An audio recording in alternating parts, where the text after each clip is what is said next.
السلام علیکم ویورز، آج کی ویڈیو آپ کے لیے بہت ہی زیادہ امپورٹنٹ ہے کیونکہ آج میں آپ کو آپ کی ٹینشن کو حل کرنے کے کچھ سائنسی اصول بتاؤں گی جن کو فالو کر کے آپ اپنے ڈپریشن کو ہمیشہ کے لیے ختم کر سکتے ہیں۔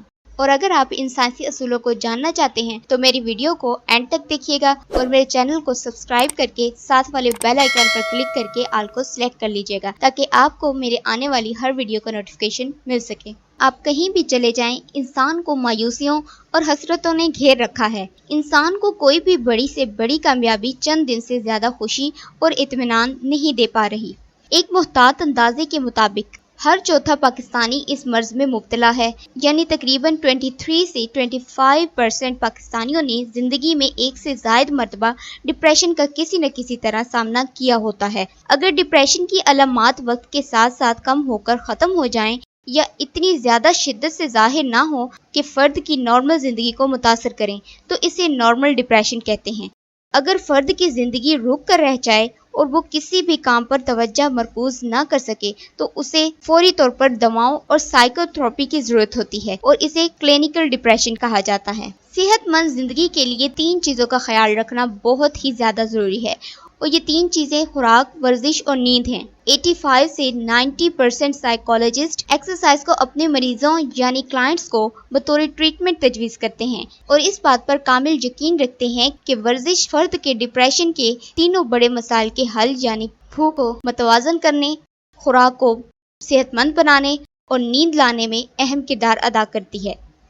علم فلکیات میں سینکڑوں سائنسی تحقیقات سے یہ بات ثابت ہوئی ہے کہ ورزش کی بدولت مزاج یعنی موڈ کو کنٹرول کرنے میں بہت مدد ملتی ہے، کیونکہ صرف 40 منٹ سے 1 گھنٹہ کی جسمانی مشقت اور محنت، یہاں تک کہ تیز قدم چلنے سے بھی دماغ میں ڈوپامن نامی کیمیکل خارج ہوتا ہے جس سے ہمیں خوشی کا احساس ہوتا ہے۔ جذباتی توازن کیسے قائم کیا جا سکتا ہے؟ کسی سانحے یا حادثے کی صورت میں فرد کو اسے بھلا کر اپنی ذات کا چھوٹا سا حصہ بنا کے آگے بڑھنا ہوتا ہے۔ کسی کی موت کا سانحہ ہو یا کسی پیارے کی وقتی جدائی، گھریلو مشکلیں ہوں یا کاروباری پریشانیاں، حادثوں میں نقصانات ہوں یا دفتروں کی تنگیاں، ان سب صورتوں میں فرد کو اپنی ذات میں توازن لانا ہوتا ہے کہ ان سب سے بآسانی نبٹ لے اور زندگی میں آگے بڑھ جائے۔ اور منفی خود کلامی سے کیسے بچا جائے؟ ہر انسان اپنے آپ سے باتیں کرنا پسند کرتا ہے۔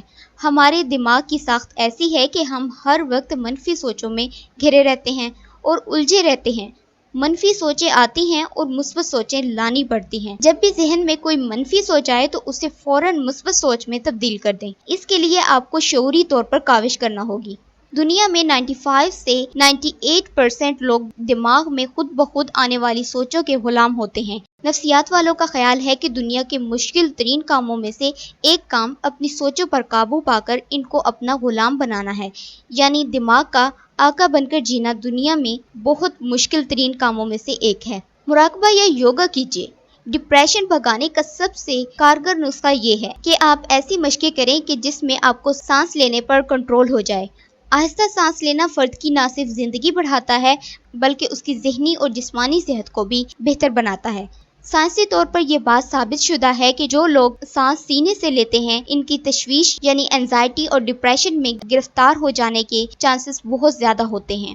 اس کے لیے ایک چھوٹی سی مشق کریں تاکہ آپ یوگا اور مراقبہ کو اپنی زندگی کا لازمی جزو بنانے میں کسی قسم کا تامل اور سستی نہ کریں۔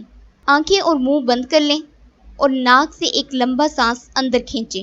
1 سے 5 گننے تک روکے رکھیں اور آہستہ آہستہ جتنا سکون سے ممکن ہو منہ سے خارج کریں۔ اس دوران دماغ میں کسی ایسی پرفضا اور صحت مند جگہ کو سوچیں جہاں آپ نے پہلے ہی سے وزٹ کر رکھا ہو۔ ایسا کرنے سے آپ پرسکون محسوس کریں گے۔ خیر کے کام کریں۔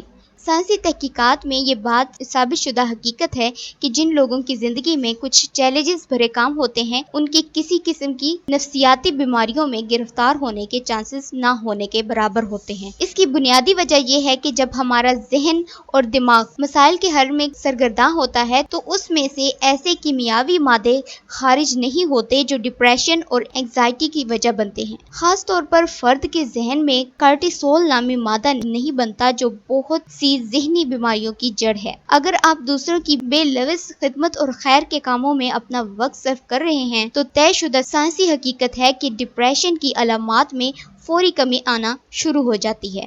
اگر آپ کو یقین نہیں آتا تو کسی ادارے میں لوگوں کی فلاح و بہبود کے کسی پروجیکٹ میں بطور رضاکار کچھ وقت دے کر آزما لیں۔ امید ہے کہ آپ کو ویڈیو پسند آئی ہوگی۔ ویڈیو کو لائک اور شیئر ضرور کر دیجیے گا۔ اپنا خیال رکھیے گا۔ اللہ حافظ۔